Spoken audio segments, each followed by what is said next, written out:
اللهم صل على محمد وآل محمد۔ بسم اللہ الرحمن الرحیم۔ ایاک نعبد و ایاک نستعین۔ درود پڑھیے محمد آل محمد پہ۔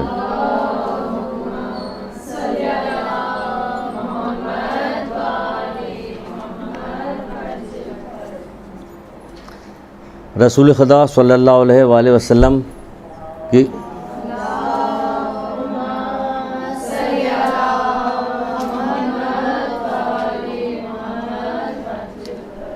جب اس دنیا سے تشریف لے گئے تو بعض لوگ آپ کے فراق میں بہت زیادہ غمگین رہتے تھے، یہاں تک کہ ایک واقعہ ملتا ہے کہ ایک شخص مکے میں رہتا تھا اور آپ سے محبت کرتا تھا، اور آپ جب اس دنیا سے چلے گئے تو اکثر و بیشتر بہت زیادہ گریہ کیا کرتا تھا آپ کی یاد میں۔ کسی نے اس سے کہا کہ مدینے چلے جاؤ اور وہاں تمہیں شبیہ رسول کی زیارت ہو جائے گی۔ تو وہ مدینے آیا، امام حسین اسلام کے پاس پہنچا، تو جب امام حسین اسلام کو یہ بات معلوم ہوئی اس کی، تو آپ نے حضرت علی اکبر علیہ السلام کو بلایا۔ اس شخص نے جب حضرت علی اکبر علیہ السلام کو دیکھا کہ بالکل ہو بہو رسول خدا صلی اللہ علیہ وآلہ وسلم کے شبیہ،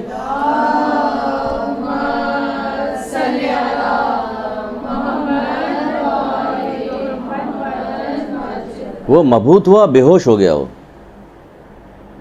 یعنی کہ اس قدر شبیہ ملتی تھی رسول خدا صلی اللہ علیہ وآلہ وسلم سے کہ اس شخص نے دیکھا، دیکھنے کے بعد کیونکہ وہ ویسے ہی غمگین رہا کرتا تھا، اکثر رویا کرتا تھا، تو وہ بے ہوش ہو گیا دیکھنے کے بعد۔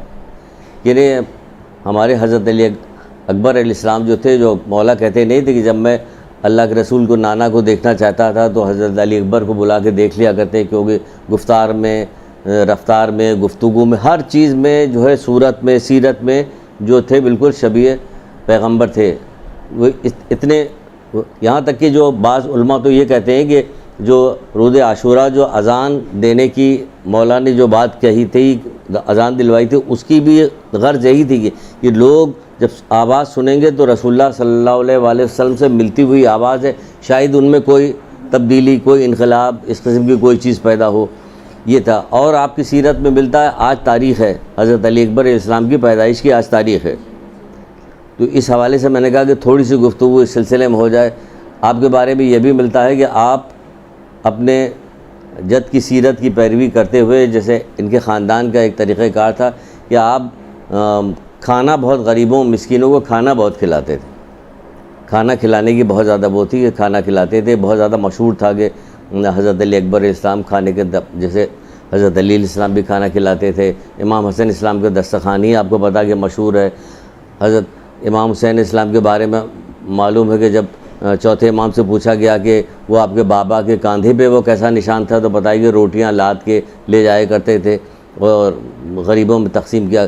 ہم تو کوئی ایک نیکی ہم لوگ کرتے ہیں تو کرنے کے بعد اس پہ اتنے مغرور ہو جاتے کہ دوسرا کوئی ایک قدم آگے بڑھانے کو تیار ہی نہیں ہوتے کہ اتنا بڑا کام کر دیا، کربلا میں ہم نے اتنی ساری قربانی پیش کر دی، اب ہمیں کیا ضرورت ہے کرنے کی۔ چوتھے امام منہ پہ کپڑا باندھ کے خفیہ طور پہ چھپ چھپ کے جاتے تھے عزیز رشتہ داروں کو اپنے، دیکھ بعض عزیز رشتہ دار خود انہی کے سامنے بیٹھ کر ان کی مذمت کرتے تھے کہ آپ سے تو بہتر فلاں ہے کہ جو ہمیں گھر تک کھانا پہنچاتے ہیں۔ خود امام سے کہہ رہے کہ کیوں امام ظاہر نہیں کرتے تھے میں کھانا دے رہا ہوں، میں لوگوں کی مدد کر رہا ہوں، ظاہر نہیں کرتا۔ تو ان کے یہاں کا بالکل طریقہ کار تھا، ہمارے یہاں کیا طریقہ کار؟ آج جیسے کہ آج حضرت علی اکبر علیہ السلام کی پیدائش کی تاریخ ہے، ان کے بارے میں پتہ بھی ہے، تو کیا ایسا ہوا کہ ہم نے آج کسی مومنین کو، غریب عزیز رشتہ دار کوئی مومن ہو، کسی سے ہماری ایسی جان پہچان ہو کہ ہم کہیں کہ بھائی ہماری طرف سے 5 مومنین کو کھانا کھلا دیجیے گا، میں آج شہزادی علی اکبر اسلام کی طرف سے کھلانا چاہتا ہوں، آج ہم مٹھائی تقسیم کرنا چاہتے ہیں ان کی طرف سے، ان کے نام، کبھی ان کے نام کی کوئی تسبیح پڑھ دی جائے کہ آج درود کی تسبیح پڑھ دی گئی۔ یہ سارا سلسلہ پتہ نہیں کون سا سلسلہ ہے، ایک کچھ چند ایسی باتیں ہیں کہ وہ رسمی طور پہ وہ چل رہی ہوتی ہے، باقی کوئی چیز تو نظر نہیں آتی کہیں، کہ کہیں نظر آ رہی ہو۔ تو آج کسی قسم کی کوئی بات ہے، کچھ بھی نہیں پتہ چل رہا کہ کیا ہے۔ ویسے ابھی اب مجلس آ جائے گی تو پوچھا جائے کہ آج مجلس میں، آج بہت اچھی مجلس پڑھی گئی، بھئی کیا مجلس میں کیا اچھے، آج حضرت علی اکبر اسلام کے مصائب پڑھے گئے، بھئی ان کے خالی مصائب ہی جاننا چاہتے ہیں، ان کے فضائل نہیں جاننا چاہتے۔ ان کی فضیلتیں کیا کیا تھی، کیا کیا یہ پسند کرتے تھے۔ ایک واقعہ ہمیں کسی نے سنایا تھا، شاید ہم اب کلاس میں سنا چکے، اپنی والدہ گرامی سے کہتے ہیں والدہ گرامی لکڑی جلا کے رکھیے، گھر سے دھواں نکلتا رہے گا تو شاید کوئی ادھر سے مسافر گزر رہا ہو، یہ سمجھے کہ اس گھر میں کچھ کھانے کا انتظام ہو، آ کے ہمارے یہاں کھانا کھا لے۔ اللہ اکبر، اللہ اکبر۔ اب دیکھ رہے ہیں کہ کیسی کیسی فضیلتیں ہیں ان لوگوں کی، کیا کیا ان لوگوں نے کیا، تو ان فضیلتوں میں ہمیں داخل ہونا چاہیے نا، کہ ہمیں کرنا چاہیے کہ ہم ان کھانا کھلانے کو ایسے بھی بہت پسند ہے۔ پوچھا جا رہا ہے کہ پروردگار کا، اے موسیٰ میں بھوکا تھا تم نے کھانا کھلایا، میں بیمار تھا تم نے ہماری عیادت کی، تم نے مجھے کپڑا پہنایا، تو موسیٰ کہہ رہے پروردگار تو ان تمام چیزوں سے مبرہ ہے، تجھے کیا ضرورت ہے کھانا کھلائے؟ کہ نہیں، تم نے کسی بھوکے کو کھانا کھلایا تو ایسا ہے جیسے مجھے کھانا کھلایا۔ آپ دیکھ رہے ہیں بھوکے سے اللہ تعالیٰ اپنے آپ کو تعبیر کر رہے ہیں، جیسے تم نے مجھے کھانا کھلایا۔ کسی بیمار کی عیادت کی تو ایسا جیسے تم نے میری عیادت کی۔ کسی کو کپڑا پہنایا تو جیسے تم نے، اللہ اکبر، کس طرح سے اور کتنی بڑی یہ ساری چیزیں کہ اس کی طرف ہمیں جو ہے، تو مومنین کی تو صفت یہ ہونی چاہیے کہ وہ پہچانے جائیں، انہی تمام چیزوں سے پہچانے جائے کہ یہ مومن ہے۔ ہم کس چیز سے پہچانے جاتے ہیں؟ جب تک محرم نہ آئے تب تک آپ پہچانی نہیں جاتی ہیں۔ جب آپ کالا کپڑا پہن لیتی ہیں تب پہچانی جائے اچھا شیعہ جا رہی ہیں۔ اس کے علاوہ کوئی اور صفت ہمارے اندر ایسی نہیں ہوتی کہ جس کی وجہ سے ہم پہچانے جائیں، جبکہ ہم جن لوگوں کو مانتے ہیں ان کا بچہ ایسی صفت رکھتا تھا کہ لوگ جو ہے دانتوں تلے انگلی دبا لیتے تھے کہ یہ کیسے لوگ ہیں، کیسے لوگ ہیں یہ، تو ان کے ماننے والے ہم لوگ ایسے ہیں۔ تو ہم نے سوچا کہ آج تھوڑا سا حضرت علی اکبر اسلام کے بارے میں بتا دیں، تو کم سے کم آپ اتنا تو کیجیے گا کہ ایک تصویر درود کی پڑھ کے ان کو ہدیہ کر دیجیے گا۔ آپ ایک درود پڑھیے محمد علیہ محمد۔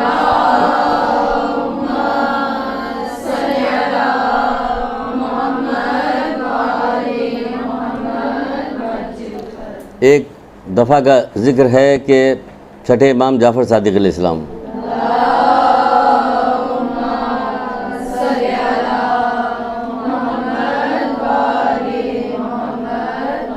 ایک صحابی سدیر سیفی اور مفضل اور ابو بصیر یہ کہتے ہیں کہ میں امام جعفر صادق علیہ السلام کی خدمت میں پہنچا آپ کی زیارت کے لیے، دیکھا کہ آپ زمین پر بیٹھے ہوئے، آستینے الٹے ہوئے، اور اس قدر شدت کے ساتھ زار و قطار آپ رو رہے ہیں کہ ہم لوگ دیکھ کے پریشان ہو گئے۔ وہ کہنے لگے مولا فرزند رسول، یہ کیا ہوا کہ آپ کی یہ کیا حالت ہم دیکھ رہے ہیں، ہم لوگ یہ کیا حالت دیکھ رہے ہیں، خدا نہ خواستہ کون سی تازی ایسی مصیبت ہے جو آپ کے اوپر وارد ہوئی ہے کہ جو آپ اس طرح سے گریہ کر رہے ہیں کہ بعض کتابوں میں لکھا چہرہ سرخ ہو رہا تھا، آنسو رخسار پہ بہہ رہے تھے، زمین پہ بیٹھے ہوئے تھے اور شدید گریہ کر رہے ہیں۔ آپ شدید گریہ کرتے جا رہے ہیں، تو جب امام سے یہ علی بات پوچھی تو آپ نے فرمایا کہ پوچھا یہ کیسا انداز ہے آپ کا جو یہ گریہ، یعنی کہ اس سے پہلے ان لوگوں نے امام کو اس طرح سے گریہ کرتے نہیں دیکھا تھا، تبھی پوچھا کہ یہ کیسا انداز ہے آپ کا گریہ کرنے کا، آپ یہ کس طرح سے گریہ کر رہے ہیں؟ تو امام نے فرمایا کہ میں نے کتاب جعفر کا مطالعہ کیا تھا جس میں قیامت سے لے کے اور آخری زمانے تک کے لوگوں کا تذکرہ ہے، اس میں جب ہم نے امام کی اپنے جو آخری امام آئیں گے، جو ہمارے اس میں سے ہوں گے، ان کی جو پیغمبر کی ذریت میں سے غیبت جو ان کی ہوگی وہ طولانی ہو جائے گی۔ طولانی جب ہو جانے کی وجہ سے مومنین جو ہے مصائب میں گرفتار ہوں گے، انحرافات میں ہوں گے، وہ دین کے اندر سستی اور لاپرواہی کا برتاؤ کریں گے، دشمن ان کے بہت زیادہ ہوں گے، ان سے دشمنی کریں گے، تو اور اکثر ایسا ہوگا کہ دین سے بے بہرہ ہو جائیں گے۔ تو ان تمام چیزوں نے مجھے گریہ پہ مجبور کیا۔ کس چیز نے مجبور کیا؟ جو اس وقت کی ہماری حالت ہے، جو کچھ وہ گنا رہے ہیں کہ مصائب اس وجہ کہ لوگ شک و شبہات میں گرفتار ہو جائے، اکثر لوگ دین اسلام سے جو ہے بے منحرف ہو جائیں گے، انسان کا دین پس پش ڈال دے گا، یعنی جان بوجھ کے دین میں کوتاہی کریں گے، یہ سارا کام جو کریں گے مصائب کتنے ان کے بڑھتے جائیں گے۔ اس چیز نے مجھے گریہ پہ مجبور کر دیا کہ جو غیبت جو بڑھتی چلے گی وہ گریہ کر رہے ہیں۔ اس بات پہ وہ تو گریہ کر رہے ہیں، کس بات پہ؟ کہ غیبت طولانی ہو جائے گی، مومنین دین کے معاملے میں سست ہو جائیں گے۔ دیکھیے آج اگر آپ نیٹ پہ جائیے، فیس بک کے اوپر جائیے، تو جو اکاؤنٹس بنائے گئے ہیں طرح طرح کے، اس میں کیسے کیسے انحرافات، کیسی شکوک و شبہات، کیسی چیزیں ڈالی جا رہی ہیں۔ یہ کیا ہو رہا ہے؟ یہ وہی تو اس کی کب سے، کس زمانے سے اس کی پیشن گوئیاں کر رہے ہیں۔ یہ کہا جا رہا ہے کہ بلکہ کہنے کی ضرورت نہیں. ایک تو وہ کہہ رہے ہیں پھر ہم بھی سنا کے اس کو کہیں تو اس کو ہوتا ہے ہم پھیلا رہے ہیں ان کی باتوں کو. کہنے کا مطلب یہ انحرافی باتیں بہت زیادہ پھیلائی جا رہی ہیں, شکوک و شبہات کی چیزیں ڈالی جاتی ہیں, ڈال کے چھوڑ دیا. اب اس کا مختلف جواب آتا رہتا ہے ادھر سے ادھر, لیکن یہ کہ جو لوگ پڑھ رہے ہوتے ہیں وہ تھوڑے سے شک میں تو مبتلا ہو جاتے ہیں, تو وہ دن کو اس شک و شبہات میں ساری چیزوں کا اعلان کرے کہ اس نے مجھے جو ہے غم میں مبتلا کیا. وہ غم میں مبتلا ہیں, اس قدر شدت سے رو رہے ہیں کہ ان کے اعصاب جو ہیں وہ تعجب کہہ رہے ہیں, حیرت کہہ رہے ہیں کہ مولا یہ کیسا انداز گریہ کرنے ہے.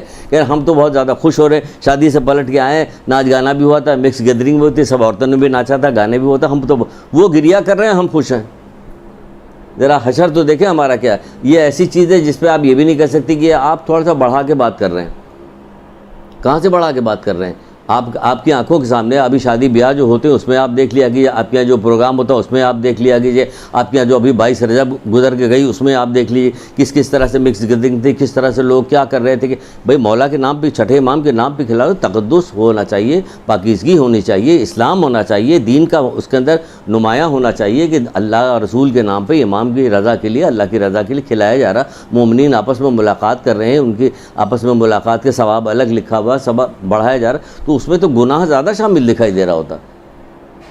اس کا مطلب یہ تو کہ 22 رجب بنیاد نہیں, بالکل کریں. یہ کون کہہ رہا ہے کہ نہ کریں؟ بالکل کیا جائے. اس کی یہ بتائی جا رہی کہ دیکھیں وہ تو گریہ کر رہے ہیں, ہم ہر چیز پہ خوش ہیں. ہمارے یہاں جتنی بھی بہرا روی ہو رہی, جو کچھ سب بہت زیادہ خوش ہے. بے پردہ عورت خوش ہے, داڑھی موڑا مرد خوش ہے, نوجوان بہرا روی میں لگا ہوا اس میں خوش ہیں, ماں باپ بھی خوش ہیں کہ ہماری بچی تو MBA میں اس نے ایڈمیشن لے لیا, اب کس طرح سے جا رہی ہے یونیورسٹی, کس طرح سے آ رہی ہے, میڈیکل میں لے لیا, کس طرح جا رہی, کتنے لاکھ روپیہ پر ایئر خرچ پر سیمسٹر خرچ کیے جا رہے ہیں. سالانہ اگر جوڑا جائے تو ٹوٹل میں آ کے 30-35 لاکھ روپے میں وہ جو ہے MBBS کر کے نکلی ہے. تو اس کے بعد ہاتھ میں کیا لگا, اس کے حاصل کیا ہے, کہ ڈاکٹر بن گئی. تو میں نے کہا اگر انتقال ہو جائے, اللہ اگر اس کی زندگی رہے, کتنی زندگی ہو, 100 سال کی زندگی کی دعا, اللہ اسے 100 سال کی زندگی, تو بد دعا دینے کے برابر ہے کہ تمہاری اتنی زندگی میں رہے گی. اللہ تعالیٰ لوگ دعا کریں مرنے کی, تم مرو نہ, تو بد دعا ہو گئی ایک طرح سے. تم مرنے کی تمنا کرو, تم مرو نہیں, تو موت تو بہرحال آنی. تو اس میں اتنی وقت تم نے لگایا, اتنا پیسہ تم نے لگایا, آخرت کے بارے میں کیا سیکھا؟ آخرت بارے میں تم نے کچھ بھی نہیں سیکھا. پہلے تو سر پہ دوپٹہ بھی اوڑھ لیتی, اب کیا ہوا کہ جب سے تمہارے یونیورسٹیز میں, جب سے تمہارا کالج کے اندر, جب سے تمہارا میڈیکل کالج میں ایڈمیشن ہوا تو مجھ سے بھی گئی. تو اس کو کیا خوش ہوا جائے؟ دنیا اگر سونے کی بھی بن کے آ جائے گی ہم اسے ٹھکرا دیں گے, آخرت ٹھیکرے کی بن کے آئے گی ہم اسے قبول کر لیں, کیونکہ یہ باقی رہنے والی, یہ چھوٹ جانے والی. مولا کہہ رہے ہیں یہ باقی رہنے والی, آخرت باقی رہنے والی. جو باقی رہنے والی چیز ہے اس کے بارے میں ہمارا کیا سلسلہ ہے, وہ خود آپ دیکھ ڈالیے کہ کیا سلسلہ ہمارا باقی رہنے والی چیز. محبت کسی سے ہم کو ہے نہیں. اللہ سے محبت ہے؟ کوئی اپنا جائزہ لے کے خود ہی بتائیے آپ لوگ کہ اللہ سے کس کو محبت ہے. جائزہ لیجیے کہ محبت میں کیا کیا جاتا ہے اور کیا ہوتا ہے, محبت کی کیا کیفیت ہوتی ہے, محبت کرنے والوں کی کیا کیفیت ہوتی ہے. جو دنیا سے محبت کرنے والوں کی کیفیت تو آپ کو نظر آتی ہے کیا ہے کیا نہیں. نیندیں اڑی رہتی ہیں اور چہرہ فق رہتا ہے اور یہ رہتا ہے وہ رہتا ہے, اور وہ کائنات کا مالک جو ہے, جو ایک ایک قدم پہ ایک ایک سانس پہ کہا جا رہا ہے کہ ایک سانس لینے کے بعد دوسری سانس پہ 1000 شکر ادا کرنے کا وہ ہوتا ہے کہ اگر سانس نہ آئے تو کیا ہو. وہ پروردگار بغیر استحقاق کے نعمتوں سے نوازنے والا. بعض دعاؤں میں تعلیم دی گئی, ہمارا کوئی استحقاق نہیں, ہمیں نعمت ماں کے پیٹ میں تھے ہمیں کھانا مل رہا تھا, ماں کے پیٹ سے باہر آئے تو ہمیں دودھ مل رہا ہے, کھانا مل رہا ہے. دنیا جہان کے لوگ ہماری آگے پیچھے لگے, کون سی ہماری ایسی استحقاق, یعنی ہماری کیا قابلیت تھی, کیوں ہمیں ہو رہا. اللہ تعالیٰ نے ان کے دل میں محبت ڈالی. تو یہ ہم سے جو کچھ کر رہے ہیں, سلوک کر رہے ہیں ہمارے ماں باپ, یہ کس کی وجہ سے کر, کہ اللہ تعالیٰ نے جو ڈالا ہے اس کی وجہ سے کر رہے ہیں. پھر وہی اللہ کا احسان آ گیا. کوئی اللہ سے محبت کرنے والا نہیں, کوئی ائمہ سے محبت کرنے والا نہیں. کہاں ائمہ سے محبت کرنے والے لوگ پائے جاتے ہیں کہیں. وہ طولانی غیبت طولانی ہو گئی, کہاں رو رو کے دعائیں لوگ مانگ رہے ہوتے ہیں. انصاف سے بتائیے. ایک بات پوچھیے, ہماری تو فارمل ایسی کلاس ہوتی, بعد میں علماء آتے ہیں, وہ آپ کو پڑھاتے ہیں, وہ ذرا دوسرے اسٹائل سے بات کرتے ہیں, وہ عالمانہ بات ہوتی. ہم ذرا گھریلو اسٹائل میں آپس میں بیٹھ کے جیسے بات کر رہے ہیں ویسے. آپ بتائیے 365 دن ہوتے ہیں, اگر کہا جائے کہ سب سے زیادہ کس امام کا نام لیا جاتا ہے یہ ایک سال کے اندر, تو 2 ہی امام ہیں جن کا سب سے زیادہ نام لیا جاتا ہے. ایک حضرت علی کا نام لیا جاتا ہے, ایک امام حسین اسلام کا نام لیا جاتا ہے. جو آپ کے وقت کا امام ہے, ان کے بارے میں کیا خیال ہے, ان کے بارے میں کیا. ابھی آ جائے گی تاریخ, آ جائے گی 15 شعبان ہو جائے گا, حلوے بنیں گے اور وہ آتش بازیاں چھوڑی جائے گی اور قصہ ختم ہو جائے گا. اور وہ نیٹی ڈیجے پہ جا رہے ہیں, وہ عریضہ ڈالنے کے, یہاں بیٹھ کے بھی کام ہو سکتا ہے.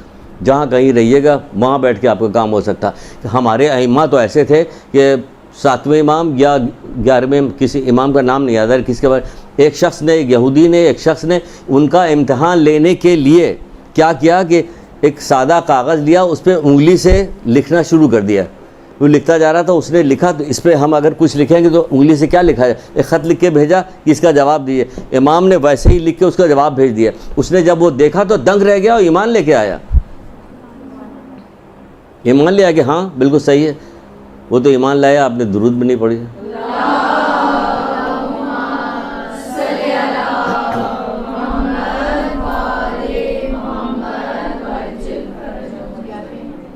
گیارہویں امام بتائیے،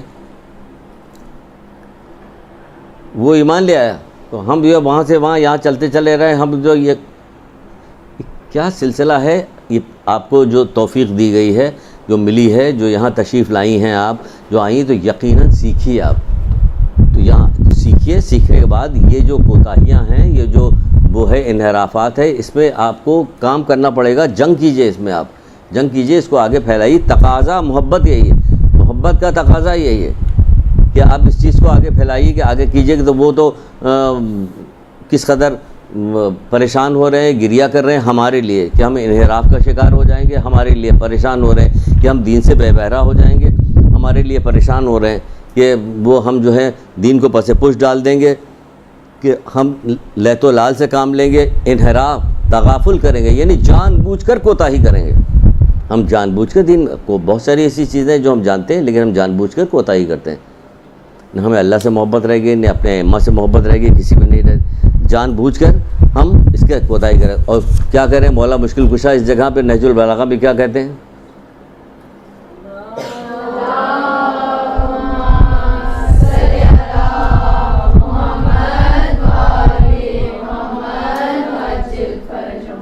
آپ فرماتے کہ جنت کے لہلاتے ہوئے باغ، دوزخ کے بھڑکتے ہوئے شعلے جس کے سامنے ہو، اسے کسی اور بات کی فرصت ہی نہیں.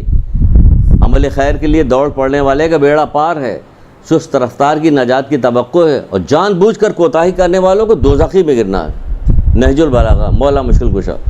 بتائیے، جنت کے لہلاتے ہوئے باغ کتنی ہم جنتی ہیں، شیعہ جنتی، ہم لوگ تو جنتی. جب جنت کے لہلاتے ہوئے باغ آپ کے سامنے ہیں اور دوزخ کے بھڑکتے ہوئے شعلے سامنے ہوگے تو اسی کسی بات کی، تو کس بات کی پرواہ ہی نہیں ہے. عمل خیر کے لیے دوڑ پڑنے والے، کہاں عمل خیر کے لیے دوڑا جا رہا ہے؟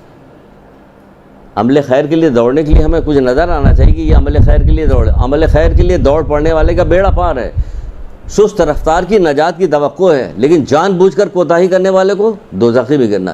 جان بوجھ کر کوتاہی کر رہے ہیں کہ نہیں ہم لوگ کہاں دوزخ میں جائیں گے، ہم لوگ تھوڑی دوزخ میں جائیں گے. بھی تو آپ کہہ رہی ہیں جو تھوڑا بہت سیکھا، جن لوگوں نے الٹی پلٹی خبریں سنی، تو کوئی بھی تو یہودی بھی یہ کہہ رہے ہیں، قرآن نقل کہہ رہا ہے کہ وہ تو کہہ رہے ہیں کہ ہمیں تو دوزخ کی آگ چھوئے گی تو بس ذرا سے چھوئے گی، قرآن بس ذرا سے چھوئے گی. تو سب یہی کہہ رہے ہیں، وہ بھی یہ کہہ رہے ہیں کہ ہم دوزخ میں نہیں جائیں گے، ہم بھی یہ کہہ رہے ہیں دوزخ میں نہیں جائیں گے. دوسروں کا حق ماریے گا، سارے برا کام کیجیے گا، دوزخ میں نہیں جائیں گے سب. آخرکار جنت پہ جائیں گے، وہ ایک الگ مسئلہ ہے کہ بہرحال آخری ٹھکانہ جنت ہی ہوگا، وہ ایک الگ مسئلہ ہے. لیکن یہ جو ڈالا گیا کہ آپ جو جی چاہے کرتی رہیے اور جو چاہے کیا جاتا رہے، نماز چھوڑتی رہے، سب کچھ کرتے رہے، ایسا نہیں کہ اس میں چھوڑا جائے گا. اللہ کا قانون سب کے لیے ایک جیسا ہے. پھر کیا کہا جا رہا، تو اس میں یہی بات آ رہی کہ ہمیں اگر یہ سب کریں گے تو ہوتا کیا، رسول خدا صلی اللہ علیہ وآلہ وسلم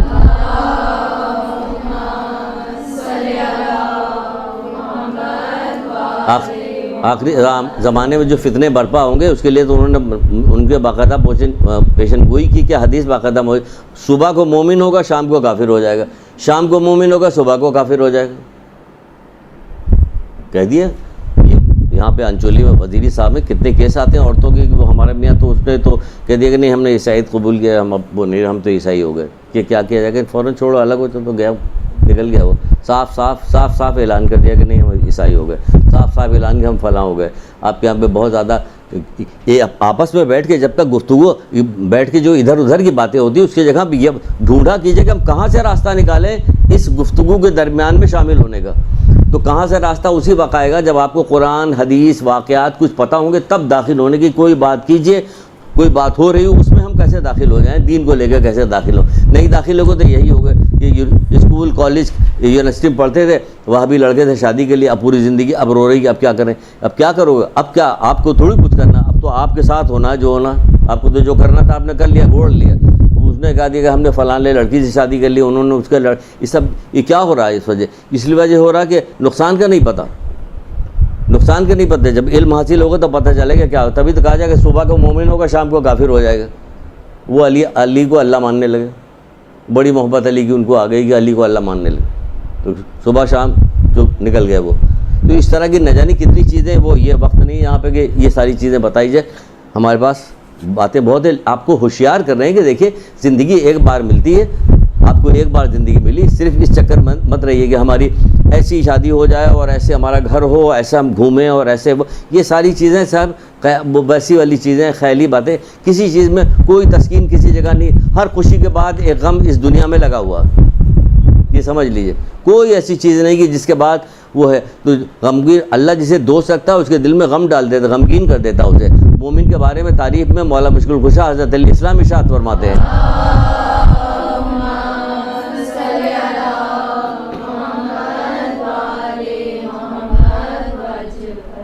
آپ فرماتے ہیں کہ مومن غم آخرت میں ڈوبا رہتا ہے۔ بتاؤ غم آخرت میں ڈوبا ہوا کوئی آدمی دکھائیے کہ غم آخرت میں ڈوبا رہتا ہے۔ یہاں آخرت کی کبھی فکر ہی نہیں رہتی۔ جو لاوالی پن ہو رہا ہوتا ہے اس میں کہیں فکر ہوتی ہے؟ کہاں فکر ہوتی ہے؟ جوان لڑکی کو تم نے بھیج دیا کہ کیا پاکستان ٹور پہ جا رہے ہیں، ایک نئی چیز تو نہیں، خیر بہت پرانی ہے، لیکن آپ دیکھیں پاکستان ٹور پہ بھیج رہے ہو، ابھی لڑکے سب مل کے پاکستان ٹور پہ جا رہے ہیں، کوئی روکنے والا نہیں روکنے والا نہیں۔ گارجن شپ ختم کرتے ہیں، جیسے یورپ والوں نے گارجن شپ ختم کر دی ہے نا، کہ بس اپنے اندر ہے، کوئی کسی اب یہاں پہ دھیرے دھیرے کر کے گارجن شپ ختم کی جا رہی ہے۔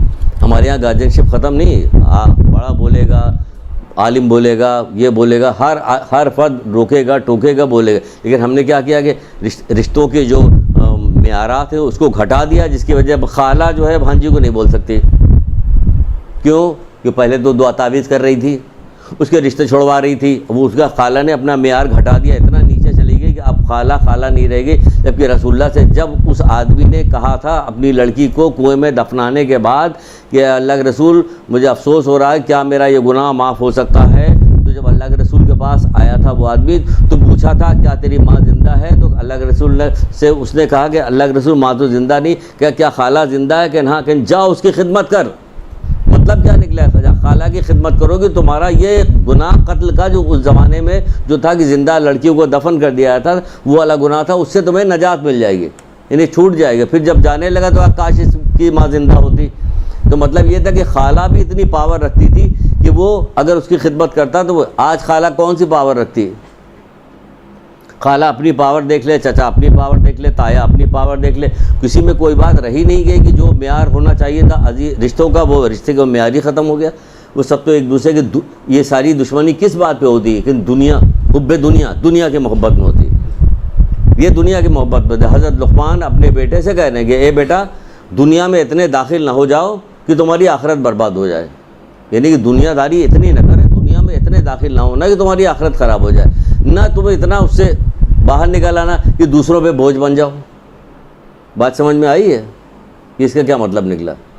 نہیں اتنا داخل ہو جاؤ، یعنی اس طرح سے نہ داخل ہو جاؤ کہ ہر حرام حلال اللہ کی نافرمانی سب دنیا داری میں، جیسے کہ 24 گھنٹہ آپ ٹی وی دیکھتے رہی تو سب کو ہر وقت یہی نظر آتا، یہی ہو رہا اور کچھ بھی نہیں ہو رہا، یہ سب شامل ہے، ہر آدمی مجرم لگ رہا ہوتا، ہر آدمی وہ ہو رہا۔ تو اس میں کیا کہ دنیا میں اتنے داخل نہ ہو جائے کہ تمہاری آخرت خراب ہو جائے، اور نہ اتنے اس سے باہر نکل آؤ کہ دوسروں پہ بوجھ بن جاؤ، یعنی کہ اپنی ضرورت کی چیزیں کو پورا کرتے رہو، کیونکہ جو چیز آخرت کی اصلاح کرتی ہے وہ دنیا کے محبت میں شامل نہیں ہے۔ ایک جگہ رسول خدا صلی اللہ علیہ وآلہ وسلم کا قول ہے،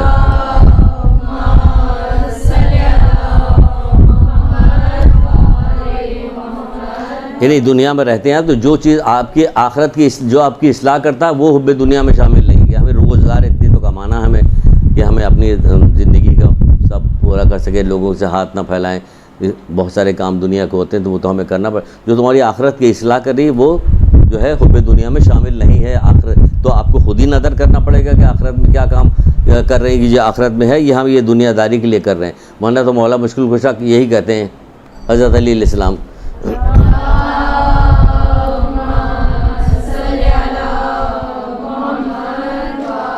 آپ فرماتے ہیں کہ غفلت کے لیے یہ بات کافی کہ انسان عمر کو ایسے کاموں میں ضائع کر دے جو اسے نجات نہیں دلا سکتی. سبحان اللہ. ایسے کاموں میں خود آپ دیکھ لیجیے آپ کیا کام یہ نجات کا راستہ ہے یا نہیں, یہ نجات کی مصروفیت ہے کہ نہیں ہے, یہ مصروفیت ہماری نجات کی ہے یا بے راہ روی کی ہے, کون سی مصروفیت؟ یہ اس کے غفلت کے لیے کافی ہے بات, یہ غافل ہے بات میں. تو بہرحال تو یہ کہا جا رہا ہے کہ امام جو ہے گریہ کر رہے ہیں ہماری ان بات کی وجہ سے جو غیبت طولانی ہو گئی ہے. تو جب غیبت طولانی ہو گئی ہے تو اس میں کچھ چیزیں علماء بتاتے ہیں کہ کیا کرنا چاہیے ہمیں. ویسے تو 52 ذمہ داریاں بتائی گئی, بہت طولانی ذمہ داری بتائی گئی کہ ہمیں کیا کرنا چاہیے کیا نہیں کرنا. ہم اس میں سے چند ایک بتا رہے ہیں, چند ایک بتائے دیتے ہیں کہ کیا کہا جائے. دین پہ ثابت قدم رہیں, کافروں کے پروپیگنڈے میں نہ آئے اور باطل کی رنگینیوں میں نہ جائیں. ابھی جتنی بات بتائی ہے سب وہی تھی کہ کیا کہا جائے کہ دین پہ ثابت قدم رہیں. ثابت قدم اسی وقت جب تلاوت قرآن کیجیے گا, قرآن پڑھیے گا, معنی مطالب کے ساتھ پڑھیے گا, فرمودات پڑھیے گا, ان کے محمد علیہ محمد کے کلام کو پڑھیے گا, حدیثوں کی کتاب آئے گی. بچے آپ کے یہاں ہوتے ہیں, بڑے آپ کے یہاں ہوتے ہیں, بوڑھے آپ کے یہاں ہوتے ہیں, بیمار آپ کے یہاں ہوتے ہیں, لڑکی کی شادی ہو رہی ہوتی ہے.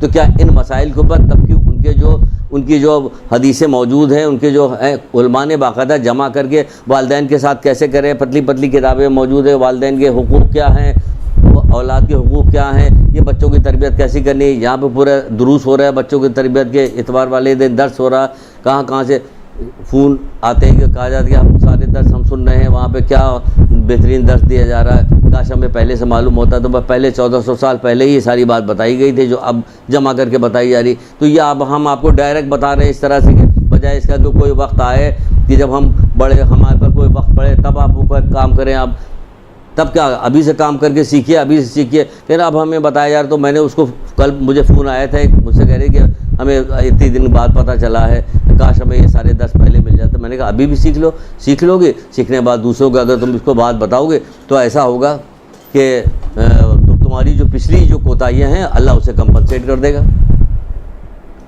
کیا سمجھے, پچھلی کوتاہیاں جو ہے اللہ کمپنسیٹ کر دے گا. آپ سیکھ لیجیے ابھی سے, اس کو سیکھے. تو اسی طرح اولاد کی تربیت کے بارے میں سیکھ لیجیے, والدین کے ساتھ کیا حسن سلوک کرنا ہے وہ سیکھ لیے. نہیں بیٹھے ہوئے کسی بچے کو آپ نے دیکھا کہ بیٹا ایسے تھوڑی کرتے ہیں.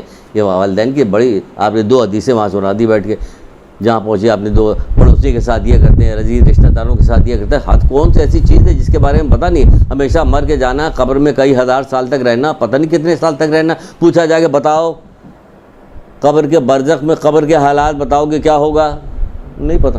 کیوں؟ تمہیں تو وہاں کئی ہزار سال رہنا, ہمیں نہیں پتہ کتنے سال رہنا. حضرت آدم کے زمانے سے جو لوگ مرے تو وہ اب تک برزخ میں ہیں. تو جب اب تک برزخ میں اتنی لمبی برزخ چل رہی تو وہاں ہو کیا رہا ہے؟ کیوں دل میں کیفیت نہیں پیدا ہوتی کہ ہم پتہ کریں کیا عزیز رشتہ دار کوئی مرتا نہیں ہے, کوئی مرتا تو سوچتے نہیں کہ 2 دفنا دیے گئے, اب یہ کہاں گئے, اب یہ کہاں گئے, تو اب کیا ہو رہا ہے ان کے ساتھ. تو دماغ میں سوال نہیں پیدا ہوتا. کہ سوال پیدا ہو تو پوچھا جائے, کس سے پوچھا جائے, کون سی کتاب خریدی جائے, لائی جائے, دیکھی جائے, پڑھی جائے کہ کیا ہے کیا نہیں, پڑھ کے دیکھیں. کیونکہ ہمیں ہمیشہ تو رہنا نہیں, جانا تو ہے. یہاں پہ اتارا بس سے, ادھر سے پشاور سے کہیں سے بس آ رہی تھی, ان کو سب کو اتارا, 20 آدمی کو دھائیں کر کے مار دیا, ختم ہو گیا. اخبار میں پڑھا کہ وہ 20 آدمی مار دے گئے. بھائی وہ تو آ رہے تھے, پتہ نہیں کہاں آ رہے تھے, کہاں جا رہے تھے, ان کو 1 منٹ پہلے خبر تھی نہیں خبر تھی کہ ہم مار دیے جائیں گے, وہ مار دیے گئے. ایک امیر کبیر آدمی تھا, اس نے اپنے جو ملنے کے لیے جب کوئی آتا تھا تو بڑے لوگ ملنے کے لیے آتے تھے, غریب کسی آدمی سے نہیں ملتا تھا. دربان بھی تھے اس کے, اور سب کھڑے رہتے تھے وہاں پہ, سب ہوتا تھا. ایک پھٹے پرانے لباس میں ایک شخص آیا, کہہ رہے ہمیں تمہارے مالک سے ملنا. تو اس نے کہا کہ نہیں, تم مالک سے نہیں مل سکتے. تو کہا نہیں, ہم تمہارے مالک سے ملیں گے. میں تھوڑی تکڑا, اس نے زور سے آواز دی کہ میں ملنا چاہتا ہوں, کرخت آواز بھی. اس نے بھی سنا کہ آواز آ رہی, کوئی اتنی سختی سے کون ہے کہنے کہ میں پوچھنے کی ضرورت نہیں ہے, ہم جب کہیں جاتے ہیں تو پوچھتے نہیں ہیں, ڈائریکٹ آتے ہیں, ہم سیدھے آتے ہیں. بتاؤ. اب یہ ڈر گیا کہ یہ کون آگے ڈائریکٹ آگے پہنچا, کیسے. پھر میں ملک الموت ہوں, آیا ہوں, میں کسی سے پوچھ کے نہیں آتا ہوں, چلو میرے ساتھ. اب یہ گھبرا گیا, ملک الموت کا نام سن کے. تو ملک الموت آتے ہیں, پوچھ کے نہیں آتے کہ ہم جا رہے ہیں. تو ہمیں پہلے سے تیاری ہر چیز کے کر کے رکھنا چاہیے کہ نہ جانے کس وقت آ جائیں. تو ہم تو پہلے سے تیار ہیں, ہم توبہ ہر وقت توبہ کریں. لیکن نہیں, آپ اپنی جتنا آج آپ اپنی آنکھوں کے ساتھ دیکھ رہے ہیں, اب سے 50 سال پہلے, 100 سال پہلے اور پیچھے چلے, اتنی اتنی چیزیں نظر نہیں آتی تھی عبرت کی. اب ہر وقت ٹی وی ہے, اخبار ہے, اس کے ذریعے ہے, یہاں میسج آ گیا, وہاں میسج آ گیا, اور سعودی عرب میں یہ ہو گیا فلاں. ہر وقت ہمیں بات ملتی رہتی کہ جتنا آج ہمیں پتہ چلتا پہلے کبھی, لیکن جتنا آج غافل ہیں پہلے غافل نہیں تھے. الٹی بات ہو رہی کہ آج ہمیں ہر وقت معلوم ہو رہا تھا, آج ہمیں پتہ پہلے نہیں پتہ تھا, پہلے نہیں پتہ تھا, لوگ اتنے غافل نہیں تھے. آج ہمیں ایک ایک بھائی کی اطلاع مل رہی, پھر بھی ہم غفلت میں ہیں, پھر بھی ہم غافل ہیں, پھر بھی ہم کسی طرح سے متوجہ ہونے کو تیار نہیں ہیں. کیوں؟ گناہ کی وجہ سے. یہ گناہ ہے جو ہمارے دل کو سیاہ کیے ہوئے ہے اور ہمیں عبرت نہیں لینے دیتا, کسی طرح سے عبرت نہیں لینا دیتا کہ ہم نے جو پچھلی زندگی گزاری ہے اتنی گزر گئی ہے, اس میں پتہ نہیں کیا کیا کوتاہیاں کی, اس کو ہی ہمیں توبہ کرنے میں کتنا وقت لگے گا, آگے ہم کیا مزید کام کریں. تو ہم جلدی ہمیں چاہیے اس بات کو کہ ہم اپنی آخرت کو بچائیں, سنواریں, اور جو آخرت کے لیے کام کر رہا تھا اسی کی سنوری ہوئی دنیا کہلاتی ہے. دنیا کس کی سنوری ہوئی؟ قارون کی دنیا اچھی دنیا نہیں کہلائے گی. اگر آپ غور کریں تو شداد کی اور نمرود کی اور فرعون کی دنیا کو آپ گو کہ بڑا تخت و تاج اور بڑا ٹور تھے اور یہ ساری چیزیں, یہ اچھی دنیا نہیں کہلائے گی, یہ بری دنیا ہے. شان و شوکت سے آپ جو آج کل لوگ رہتے ہیں, دیکھتے رہیں, باتیں لوگ کرتے ہیں, محفل میں بیٹھے رہتے ہیں, بات کریں گے وہ فلاں خان جو ہے وہ انڈیا کا وہ جو ایکٹر ہے, اس کے بعد اتنے کروڑ روپے ہیں, اتنے ہزار کروڑ روپے ہیں, اس کا مکان اتنا بڑا ہے, یہ وہ, تو کیا وہ بیچ میں آنا چاہیے نا. یہ کوئی اچھی زندگی تھوڑی ہے کہ اگر یہ اچھی زندگی ہوتی تو اللہ تعالیٰ تو یہ کہاں کب کہتا کہ اگر یہ دنیا, ابو ذر غفاری سے رسول اللہ نے کہا, بتائے کوئی کیا کہا؟ ہم نے کہا نا کہ بیچ میں داخل ہونے کے لیے اٹکنے والی چیز تھوڑی ہونی چاہیے, فرفر والی چیز ہونی چاہیے کہ آپ کے نہیں. اے آبادر, اگر یہ دنیا اللہ کی نگاہ میں مکھی کے پر کے برابر بھی ہوتی تو کافر کو ایک گھونٹ پانی نہ دیتا. تو یہ جو تم بتا رہے ہو, جو صاحب بتا رہے تھے, ان سے کہا کہ جو آپ یہ بتا رہے ہیں یہ اللہ کی نگاہ میں تو مکھی کے پر کے برابر بھی نہیں ہے, تو اس کی کیا تعریف ہونا, اس کی تعریف کیا کی جائے, جو اس کی کوئی حیثیت ہی نہیں. جس کی حیثیت ہے, جس کے بارے میں کہہ رہا آؤ دیکھو کیسی کیسی آنکھوں کی ٹھنڈک ہم نے سجا کے تمہارے لیے رکھی ہوئی ہے, جو وہ جس کی وہ تعریف کر رہا اس کی طرف ہم متوجہ نہیں, اور جس کی وہ مذمت کر رہا اس کے پیچھے مرے مٹ رہے ہیں. یہ کیا غفلت ہے ہماری, نہ جاننا ہماری. تو ہمیں آگے بڑھنا چاہیے. یہ جو رنگینیاں ہیں ساری چیزیں, اس پر نہیں جانا چاہیے, کیونکہ مولا کہتے ہیں کہ کمزور عقل دنیا کی چمک دمک کیا کام کرتی ہے کہ ان کمزور عقلوں کو بگاڑ دیتی ہے. تو جب عقلیں کمزور ہو گئیں گناہ کی وجہ سے, جس کی وجہ سے یہ دنیا کی چمک دھمک ہمیں بگاڑ کے رکھ رہی ہے. پھر امام جعفر صادق علیہ السلام فرماتے ہیں,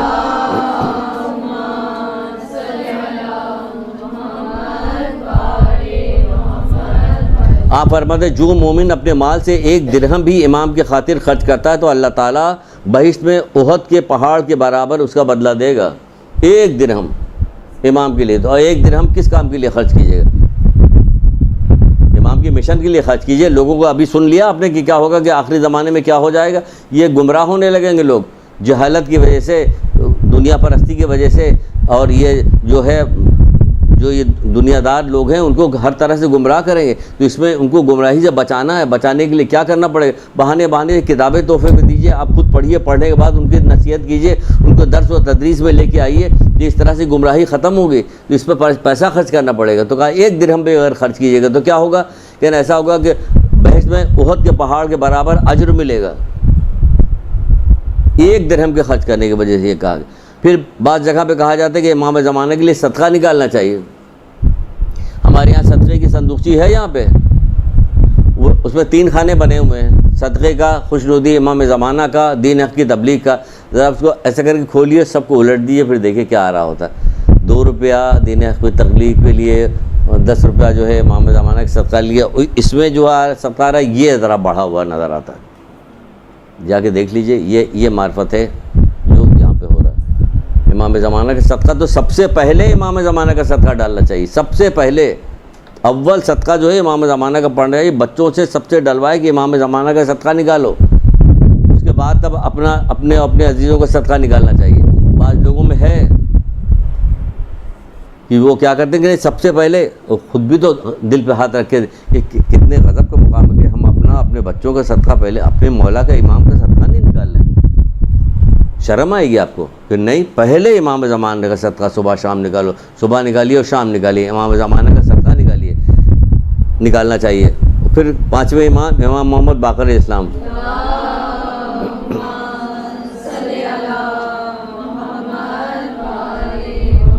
باون ذمہ داریوں میں سے 2-3 صرف بتا رہے ہیں آپ کو موٹی موٹی، بس 52 ذمہ داریوں کو وقت نہیں کہ اس میں بتا سکے، کیونکہ اور بھی بہت ساری چیزیں۔ آپ کہتے ہیں کہ اس سے دریافت کیا گیا کہ اس زمانے میں جو آخری زمانہ ہے اس میں سب سے افضل کام کون سا ہے؟ کس سے پوچھا گیا؟ 5ویں امام سے پوچھا گیا، اب بہتر کام کون سا؟ تو آپ نے فرمایا اپنی زبان کو کنٹرول میں رکھو اور گھروں میں رہو۔ یعنی گھروں میں رہو سے مطلب کیا کہ ضرورت کے وقت نکلے، جو ضروری بات ہو ضرورت کے وقت نکلے، اور زبان کو کنٹرول میں، زبان دیکھ کتنی عجیب ہے، اپنی زبان کو کنٹرول میں رکھو۔ کہاں کنٹرول میں ہماری زبان ہے؟ نہ دین کے معاملے میں کنٹرول میں زبان ہے، نہ دنیا کے معاملے میں کنٹرول زبان۔ آخری زمانے میں کہا گیا کہ انہی کتابوں میں جو ہے ان میں کہا گیا کہ آخری زمانوں میں کہ جیسے جیسے ظہور کا وقت قریب آتا جائے گا ویسے ویسے تقیہ کی شدت بڑھتی جائے گی۔ جیسے وقت ظہور قریب آئے گا تقیہ کی شدت بڑھتی جائے گی۔ ہماری آپ دیکھیے کہ ہم اس طرح سے کہیں کہ بہت سارے انقلابات تو ایک فرد لے کے آیا ہے، ایک فرد انقلاب لے کے آیا۔ اب ماشاءاللہ سے اتنی ہے، کوئی بھی ایک اپنے دل میں طے کر لے تو یقین جانیے کہ خود نہیں کرتا، پھر ادھر سے توفیق ملتی جس کی وجہ سے وہ کرتا ہے، خود نہیں کرتا، توفیق ملتی تب کرتا۔ وہب قلبی کون تھا؟ عیسائی تھا، 2 دن پہلے مسلمان ہو کے آیا تھا، کس مقام پر پہنچا؟ مقام تو دیکھیں، حیرت کرنی چاہیے، سوچنا چاہیے، پوچھنا چاہیے لوگوں سے کہ کس مقام پہ پہنچا کیسے؟ یہ تو 2 دن پہلے تک تو عیسائی تھا۔ یہ ایسے ہی ہوتا جب دل میں آپ ٹھان لیتے ہو، اللہ آپ کے دل کی کیفیت دیتا تو آپ کو توفیق، جب توفیق دیتا تو یہی ہوتا ہے، جب توفیق مل جائے تو پھر یہی ہوتا کہ آپ کو توفیق ملنے چاہیے۔ اتنی ماشاءاللہ سے بیٹھی ہوئی ہیں یہاں پہ، اگر کوئی ٹھان لے کے مجھے یہ کام ٹھان لے تو کیا کام ہوتا ہے؟ اب دیکھیے کھیل رہے ہیں، پریکٹس کر رہے ہیں، یہ کھیل رہے ہیں، سر کا پسینہ پیر تک چلا گیا، کھیل رہے ہیں۔ اس میں دیکھیے ادھر آپ آئے ہوئے، ادھر ساری محنت ہو، جب ادھر والی بات کی جائے گی تو بھائی صنف نازک کا کمزور عورتیں کام کر سکتے، وہ جو کھیل ہو رہا ہے اس میں کیا ہو رہا ہے؟ کرکٹ میں بھی جا رہی ہیں، ہاکی میں بھی جا رہی ہیں، فلانے میں بھی جا رہی ہیں، اس میں بھی کوئی چیز ایسی نہیں کہ جس کو چھوڑ نہیں رہے۔ پائلٹ بھی بننا چاہ رہے ہیں، موٹر سائیکل پہ بیٹھے ہوئے ٹریفک کنٹرول بھی کریں گی۔ پھر وہاں کیا ہوگا کہ ابھی تو معراج گزر کے گئی ہے، وہ ساری جو چیز دیکھ کے آئے تھے رسول اللہ، ایک بھی مشرق سے پورے پاکستان میں کسی ایک نے بھی نہیں بتایا کہ کیا کیا دیکھ کے آئے ہیں، عورتوں کو متعلق کیا کیا دیکھ کے آئے ہیں، مردوں کو بتائے، وہ ذرا رسول اللہ بتا دی، رسول اللہ بتائے، وہ ذرا اعلان تو کر دیجئے۔ کوئی نہیں کرتا، سب چھپا کے رکھا ہوا۔ زمانہ کھسکتا جا رہا، بڑھتا جا رہا۔ آپ بولیے، عشق اسی میں ہے۔ انہوں نے پورا گھرانہ کٹوا دیا، آپ زبان ہلانے کو تیار نہیں ہو رہی۔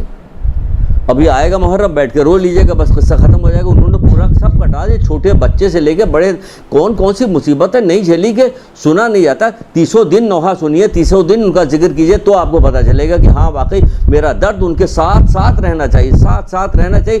ایک لمحے کے لیے بھی ہمارے دل کو ان کی محبت سے، وہ جو مصائب انہوں نے اٹھائے اس سے خالی نہیں رہنا چاہیے۔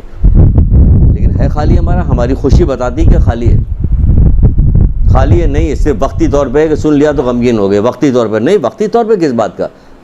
تو بہرحال تو توفیق ملنی چاہیے کہ ہم اس پہ کام کریں، تو زبان کو کنٹرول کیجئے۔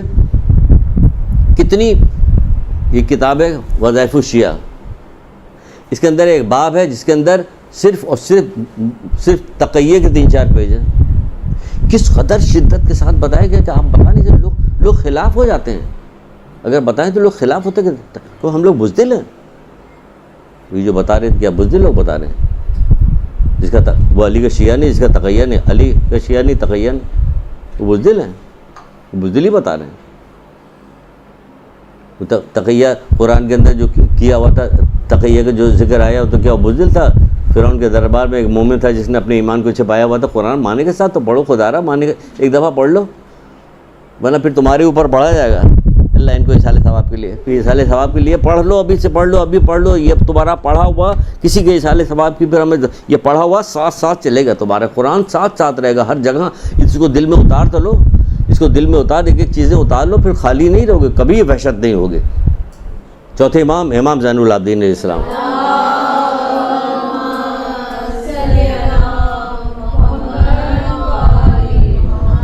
اب دیکھیں، ہم نے وحشت کہا، کوئی پروگرام نہیں تھا، چوتھے امام کی یہ بات بتانے کی کوئی پروگرام نہیں ہے. آپ کو ایک مطلب جو ابھی بتا رہے ہیں کہ آپ کو ہر بات کے درمیان میں ایک بات نکال لیجیے، تو اس کے حوالے سے آپ کو سکھا رہے ہیں، ایک چیز بتا رہے ہیں.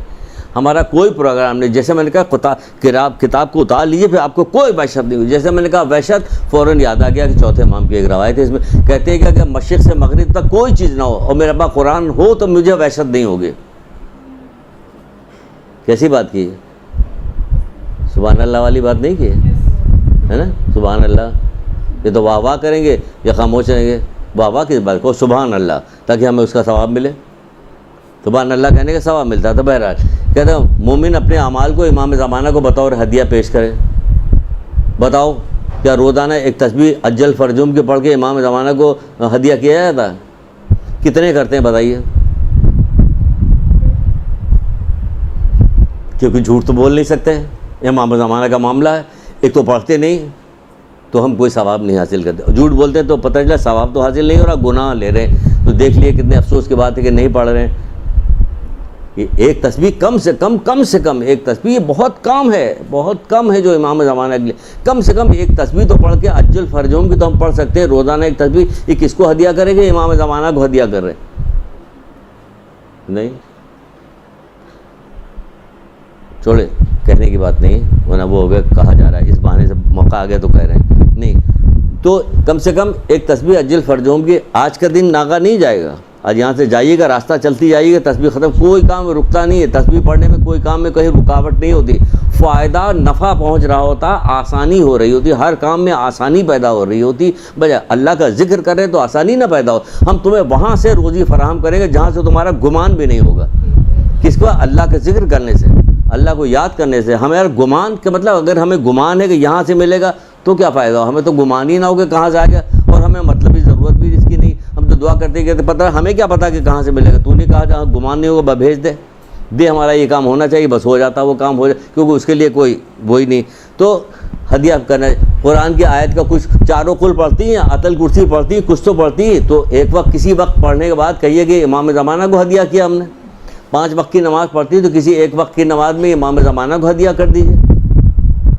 ایک وقت میں نماز کو رسول اللہ کو اور ان کی ازواج کو جو ہے ام سلمہ ہیں، حضرت خدیجہ الکبریٰ ہیں، باقی لوگوں ان کو اصحاب کو ان کو ہدیہ کر دی. ایک میں آپ نے حضرت علی علیہ السلام کو، بی بی سعیدہ کو، امام حسن امام حسین، ان کے ازواج، ان کے اولاد، ان کے حضرت زینب سلام اللہ علیہ، حضرت ام کلثوم وغیرہ کو ان کو ہدیہ. تو 5 وقت کی نمازیں ہوتی ہیں. آپ سب جگہ ڈیوائڈ کر لیجیے کہ کس طرح. ایک وقت نماز پڑھ لیجیے امام زمانہ، ان کے والدہ، ان کے اولاد، ان کے اسباب جو ہیں ان کو ہدیہ کریں.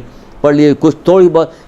کم سے کم کتنی دیر لگے گا؟ اگر یہ آپ چاروں کل آیت الکرسی پڑھیے گا تو کتنی دیر لگے گی؟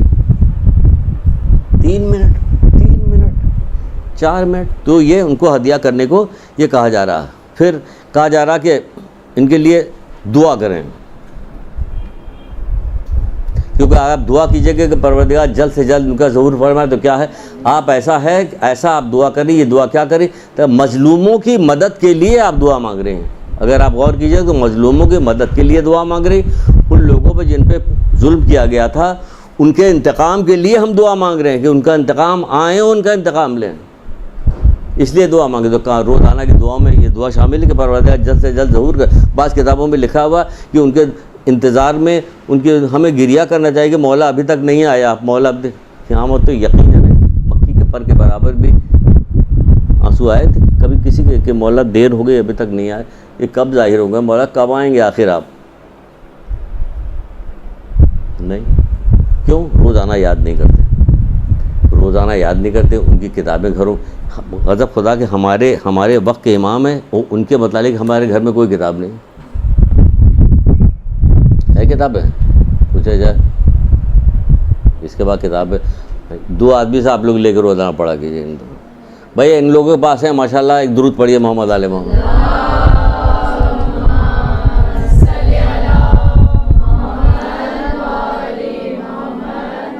اب ہے تو اسے پڑھو بھی اور پڑھنے کے بعد یاد بھی رکھو اور دوسروں کو بتاؤ بھی. اتنا ثواب ہے اس بات کا. چھٹے امام جعفر صادق علیہ السلام کے پاس آئے لوگ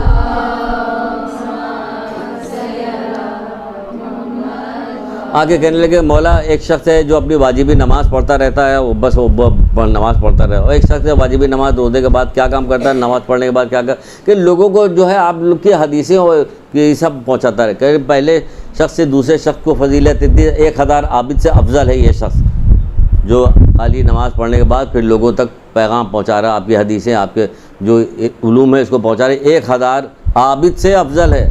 تو پڑھو، پڑھنے کے بعد پہنچاؤ تو 1000 عابد سے افضل ہو جاؤ گے، پھر پڑھو گے، پڑھنے کے بعد پہنچا رہے ہیں ہم۔ پھر چھٹے امام جعفر صادق علیہ السلام ارشاد فرماتے ہیں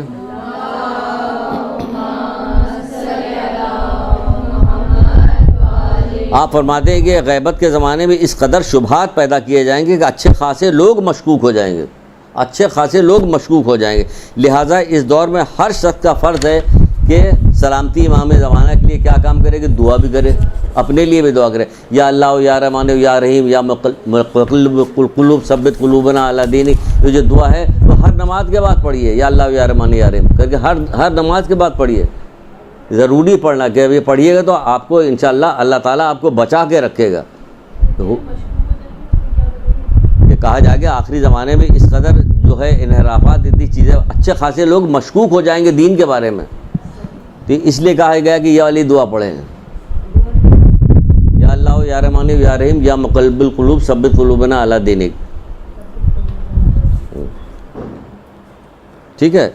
پھر چوتھے امام زین العابدین علیہ السلام ارشاد فرماتے ہیں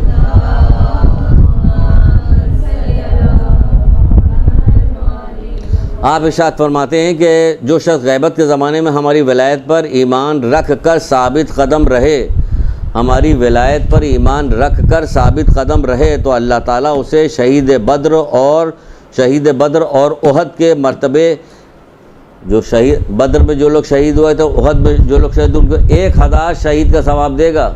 1000 ثابت قدم رہنے کے لیے ہمیں اقدام کرنا پڑے گا، علم حاصل کرنا پڑے گا، جاننا پڑے گا، رنگینیوں میں، فحاشیوں میں، بغیرتیوں میں، حرام کاموں میں شامل نہیں ہونا پڑے گا، کیونکہ حرام کام جتنے اللہ کی طرف سے جو نافرمانیاں ہیں، جو نافرمانیاں جو ہیں وہ کیا کام کرتی ہیں، آپ کی توفیقات گھٹاتی جاتی ہیں، آپ کی توفیقات گھٹا دیتی ہیں جو نافرمانی ہوتی، تو اس کی وجہ یہ ہے کہ توفیقات گھٹ جاتی۔ آخری ایک حدیث سنا کے پھر آپ کو تھوڑا سا وقفہ دیتے ہیں، حالانکہ آج آپ کو گرمی نہیں لگ رہی ہے، اطمینان سے بیٹھے ہیں، اصولاً وقفہ نہیں دینا چاہیے، لیکن یہ چلیے دیتے ہیں۔ مولا مشکل کشا کیا کہتے ہیں؟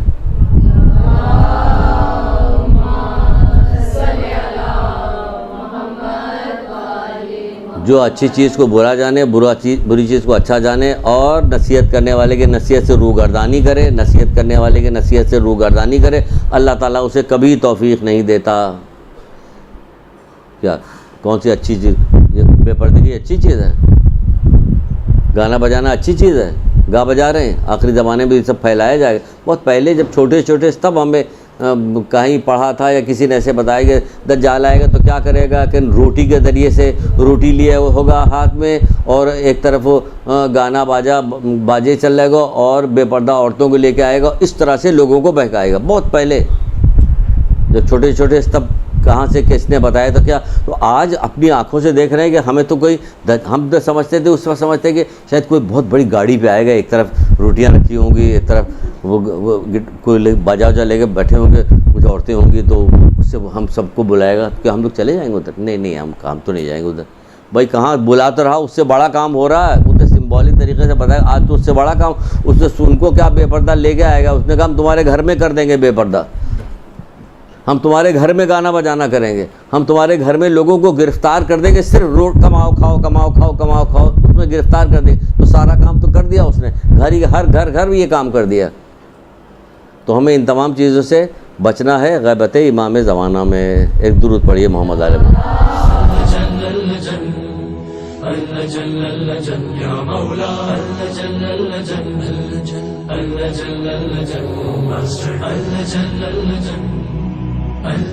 يا صاحب السماء